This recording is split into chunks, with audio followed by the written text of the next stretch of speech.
Weeks ago, when I first started the show, I did a poll as to who was the worst newscaster. Lemonhead, Kumo, or that other dirtbag there. And so we're going to do another one today. We're going to do another poll, and that will be what presidents suck the most. So you got there's three obvious choices you have. As always, everyone should vote, because voting is important. So yeah, vote. You get three obvious choices: Obama, Clinton, or Jimmy Carter. So feel free to vote, and I'll post the results at some juncture. Okay. Also, I recommend that everyone watch my first two videos, so they'll have a foundation of thought and understanding. So when we talk about the news, you'll be able to know exactly what, how it all relates. You can also watch all the videos just to bring you up to speed on, what's been happening to you. Okay. So I'm going to start off today with a video of a wonderful person, a very articulate and intelligent, sincere person, that being Candice Owens. She gave testimony at a congressional hearing, and if you haven't seen it or heard what she had to say, as always, you should listen, and I'm going to play that for you now. And what she says here is, well, the obvious, what we already know. But why don't you listen to her? There isn't a single adult today that in good conscience would make the argument that America is a more racist or a more white nationalist society than it was when my grandfather was growing up. And yet we're hearing these terms sent around today because what they want to say is that brown people need to be scared, which seems to be the narrative that we hear every 4 years right ahead of a presidential election. Mr. Chairman, Ranking Member Mr. Collins, thank you for having me here today. I received word on my way in that many of the journalists were confused as to why I was invited, and none of them knew that I myself was the victim of a hate crime when I was in high school. That's something that very few people know about me, because the media and the journalists and the left are not interested in telling the truth about me, because I don't fit the stereotype of what they like to see in Black people. I'm a Democrat. I support the President of the United States, and I advocate for things that are actually affecting the Black community. I'm honored to be here today in front of you all because the person sitting behind me is my 75-year-old grandfather. I've always considered myself to be my grandfather's child, and I need to say that my sense of humor, my passion, and my work ethic all comes from the man that is sitting behind me. My grandfather grew up on a sharecropping farm in the segregated South. He grew up in an America where words like racism and white nationalism held real meaning under the Democrat Party's Jim Crow laws. My grandfather's first job was given to him at the age of 5 years old, and his job was to lay tobacco out to dry in an attic in the South.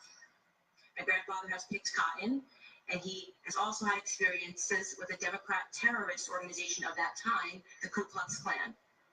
They would regularly visit his home, and they would shoot bullets into it. They had an issue with his father, my great-grandfather. During my formative years, I had the privilege of growing up in my grandfather's home. It's going to shock the committee, but not once, not in a single breath of a conversation did my grandfather tell me that I could not do something because of my skin color. Not once did my grandfather hold a gripe against the white man. I was simply never taught to view myself as a victim because of my heritage. I learned about faith in God, family, and hard work. Those were the only lessons of my childhood. There isn't a single adult today that in good conscience would make the argument that America is a more racist or a more white nationalist society than it was when my grandfather was growing up. And yet we're hearing these terms sent around today because what they want to say is that brown people need to be scared, which seems to be the narrative that we hear every 4 years right ahead of a presidential election. Here are some things we never hear. 75% of the black boys in California don't meet state reading standards. In inner cities like Baltimore, within 5 high schools and 1 middle school, not a single student was found to be proficient in math or reading in 2016. The single motherhood rate in the black community, which was at 23% in the 1960s when my grandfather was coming up, is at a staggering 74% today. I'm guessing there will be no committee hearings about that. There are more black babies aborted than born alive in cities like New York, and you have Democrat Governor Andrew Cuomo lighting up buildings to celebrate late-term abortions. I could go on and on. My point is that white nationalism does not do any of those things that I just brought up. Democrat policies did. Let me be clear. The hearing today is not about white nationalism or hate crimes. It's about fear-mongering, power, and control. It's a preview of the Democrat 2020 election strategy, same as the Democrat 2016 election strategy. They blame Facebook, they blame Google, they blame Twitter. Really, they blame the birth of social media, which has disrupted their monopoly on minds. They called this hearing because they believe that if it wasn't for social media, voices like mine would never exist. That my movement, Blexit, which is inspiring Black Americans to lead the Democrat Party, would have never come about. And they certainly believe that Donald Trump would not be in office today. Looking at the next thing to focus on now that the Russian collusion hoax has fallen apart. What they won't tell you about the statistics and the rise of white nationalism is that they've simply changed the data set points by widening the definition of hate crimes and upping the number of reporting agencies that are able to report on them. What I mean to say is that they're manipulating statistics. The goal here is to scare blacks, Hispanics, gays, and Muslims into helping them censor dissenting opinions, ultimately into helping them regain control of our country's narrative, which they feel like they lost. They feel that President Donald Trump should not have beat Hillary. If they actually were concerned about white nationalism, they would be holding hearings on Antifa, a far-left, violent white gang who determined one day in Philadelphia in August that I, a black woman, was not fit to sit in the restaurant. They chased me out. They yelled race traitor to a group of black and Hispanic police officers who formed a line to protect me from their ongoing assaults. They threw water at me. They threw eggs at me. And the leftist media remained silent on it. They were serious about the rise of hate crimes. They may perhaps be examining themselves and the hate they have drummed up in this country. Bottom line is that white supremacy, racism, white nationalism, words that once held real meaning, have now become nothing more than election strategies. Every 4 years, the black community is offered handouts and fear. Handouts and fear. Reparations and white nationalism. This is the Democrats' preview. Of course, society is not perfectible. We've heard testimony of that today. There are pockets of evil that exist, and those things are horrible, and they should be condemned. But I believe the legacy and the ancestry of Black Americans is being insulted every single day. I will not pretend to be a victim in this country. I know that makes many people on the left uncomfortable. I want to talk about real issues in Black America. I want to talk about real issues in this country and real concerns. The biggest scandal, this is my last sentence, in American politics is that Democrats have been conning minorities into belief that we are perpetual victims, all but ensuring our failure. Racial division and class warfare are central to the Democrat Party platform. They need blacks to hate whites, the rich to hate the poor. Soon enough, it'll be the tall hating the short. The time of the witnesses expired. Handouts and fear. Hatred. Fear-mongering. This woman is extremely intelligent, and she says the truth. She says exactly what I've been telling you in all the previous videos that I've been doing.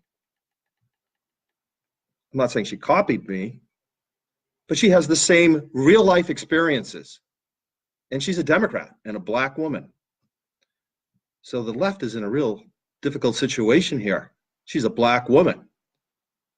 They're supposed to listen to her. They're not going to listen to me, but they're supposed to listen to her. So anyway, now you've heard it from me, and now you've heard it from her. You hear it enough, maybe you'll start to realize what's going on.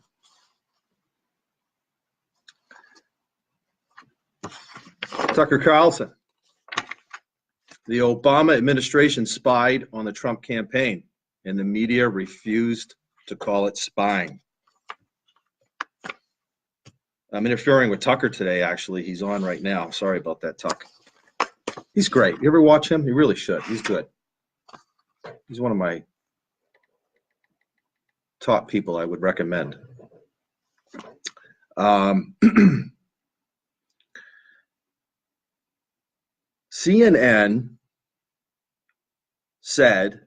assured its viewers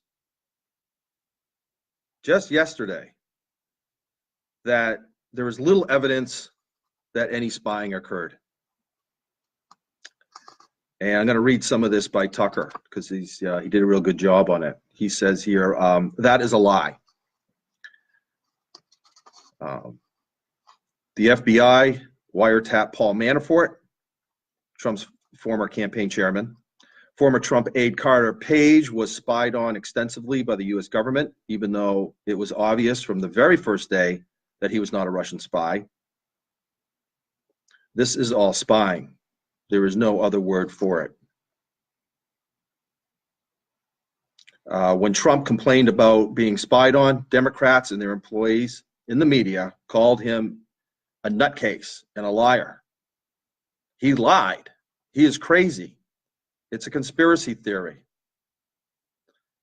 But you know what? A lot of Republicans also said the same thing. And we should call them out also. So I've been telling you this. I've been telling you that it's this guy and the CIA and the FBI and Hillary that all conspired with Russia to put down our president and to cause division in America and possibly try to have him impeached. All by lying, all big conspiracy. Here they are. This is the person right here. That's the traitor.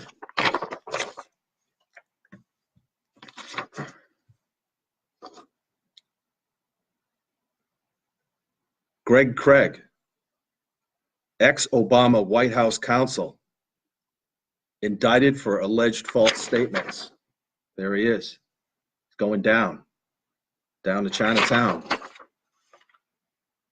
You know where this came from, though? This is the beauty of the whole thing.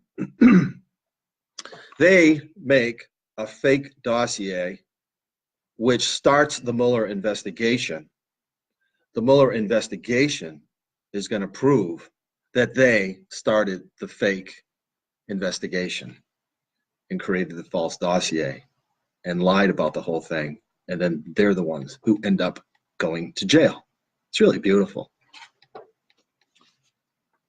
It's like trying to shoot someone and the bullet deflects and hits you right in the eye. It's great.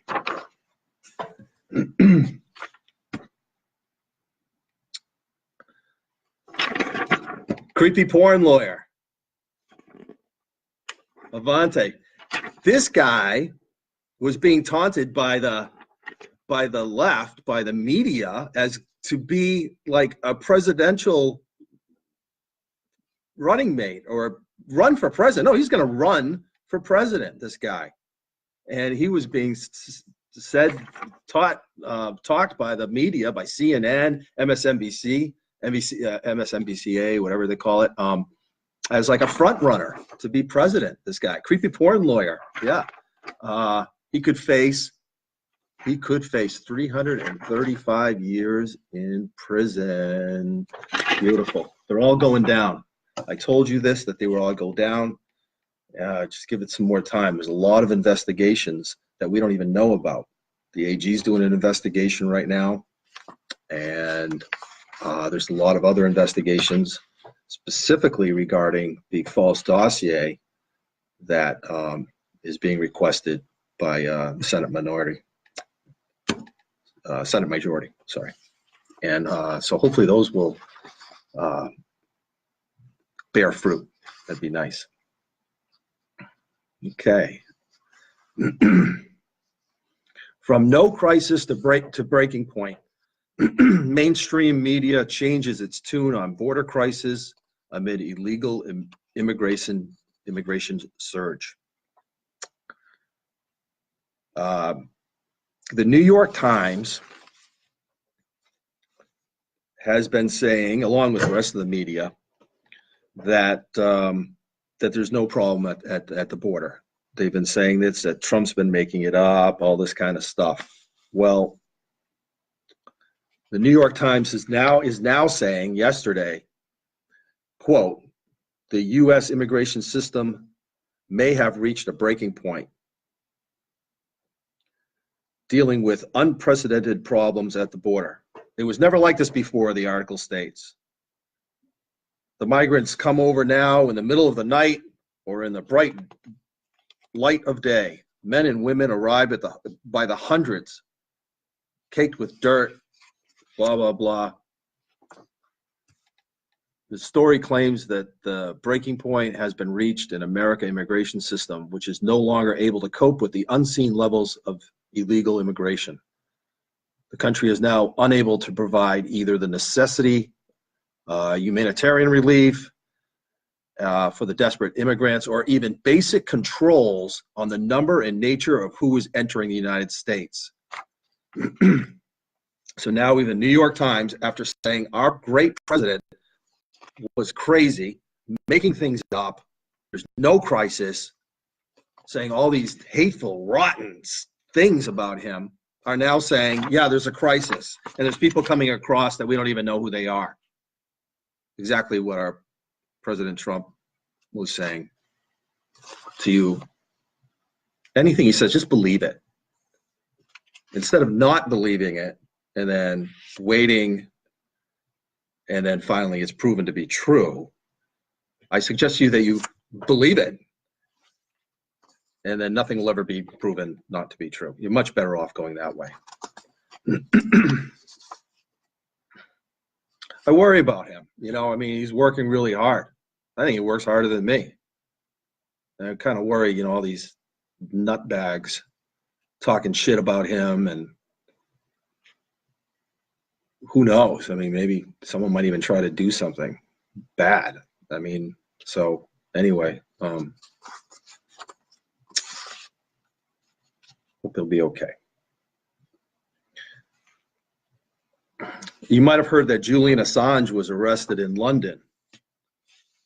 Now, I don't know if he did anything wrong or not. Maybe he did. I don't know. I don't know what kind of charges are being brought upon him. But I do know this. You know, he may have done something wrong, and he'll have to deal with that. Okay? But for sure, he's a hero. He's the one who exposed the Hillary Clinton emails, and a lot of other bad things that were going on. And information is good. And what's interesting about it, I mean, think about it. If there was nothing that was sensitive in her emails, then him posting that information was not a dissemination of classified material. So no harm to national security. Therefore, he's innocent. But of course, if they're going to say her emails, you know, were secretive and jeopardized American security, then she's guilty.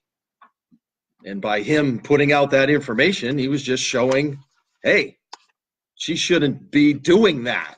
We need to stop her. So either way you look at it, he's a hero.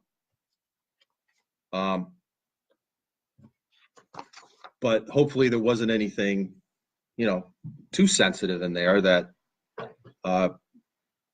that would make him guilty of any, you know, real substantial crime, because that wouldn't be good. Because overall, I think he did a real service to America for sure.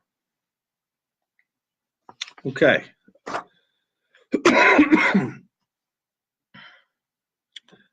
Barcelona schools remove classic fairy tales, Little Red Riding Hood, Sleeping Beauty, because they're sexist. Sexist. This is Barcelona, Spain. Spain, that's interesting. We'll get back to this in a minute, but if you're from Spain, doesn't that make you Spanish? Right? From Spain, you're Spanish. So if you're Spanish, well, that's a minority, right? If you're Spanish, you get minority status, right? Okay. So, but Spain's a European country. So I don't get it. Can someone help me out with that? If anyone can try to explain how, if you're from Europe, you're a minority. Or if your ancestors are from Europe, you're a minority now? That makes no sense. Anyway, back to Barcelona here, Spain. So schools in Barcelona have removed 200 children books from an infant school library, including, like I said, Little Red Riding Hood, Sleeping Beauty, after determining they are perpetuated sexist stereotypes. So, I mean, this is the left just taking control. Over there, they have big problems. Like Spain, France, they're going down big time because of this kind of craziness. But it's here too, and we have to be careful of this type of thing. I mean, these books are part of our culture even. And to suggest that these books have to be eliminated because some nutcase is saying that we need complete gender neutrality, that we don't have any sense of boy and girl anymore, that there can't be a fairy tale type situation. Well, let me tell you something. I can't speak for everyone, nor can I say that all children, what they should or shouldn't read. Maybe that should be left up to the parents, but I think they should read a lot of different things. But with grown-ups, there are women out there that want the men to be men and want the women to be women. They want to be treated like a princess. They want to be cuddled. They want to be protected. Not all women want total gender neutrality. And anyways, that's not part of the feminist movement anyway. Total gender neutrality is not part of the original plan. The feminist movement was to empower women to do what they wanted to do, any kind of different type of job or what have you. If they wanted to be a model, go ahead, be a model. That's not a sexist thing. Again, you can't, this is the left again, you can't say you're for women and you're for empowering women, but then at the same time say you can't do something that's sexist, like be a model, because that's offensive. Well, I thought you were for women and women want to do that. No, the original sexist movement was to empower women to do whatever they wanted to do. And if they wanted to be taken care of have the man work and protect them and they take care of the kids, then there's nothing wrong with that. That's their choice. They should be able to do that. And that's not a sexist thing. It's not a bad thing. So, yeah, again, here we have the left pushing for complete gender neutrality and removing all material, all books that don't subscribe to their way of thinking. That's what Hitler did. It's the same thing. Any book that was not pro-Nazi, pro-Hitler was destroyed.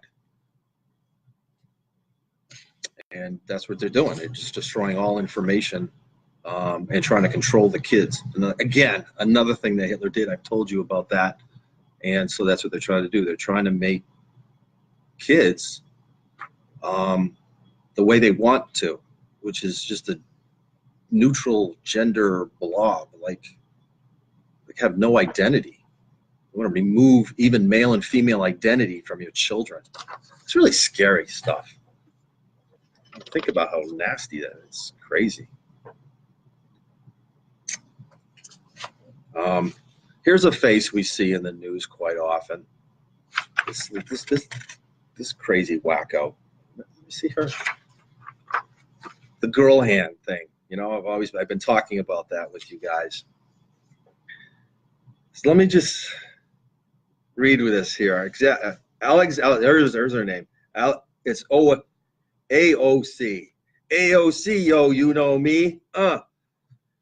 Whatever.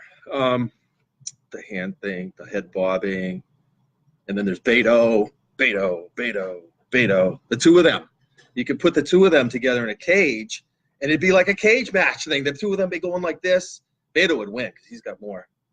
Oh no, that's sexist. I can't say that, but it's kind of funny. Anyway, Alexandria Ocasio-Cortez claims unemployment is low because people have two jobs.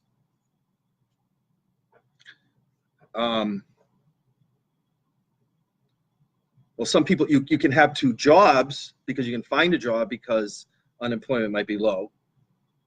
But having two jobs doesn't make the unemployment low. But that's what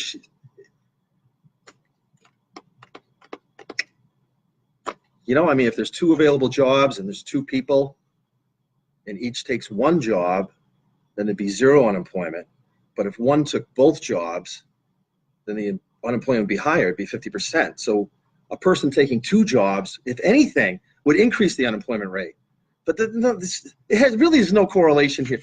This is insanity. What is she saying? And she said two things here. She blames the border crisis on climate change.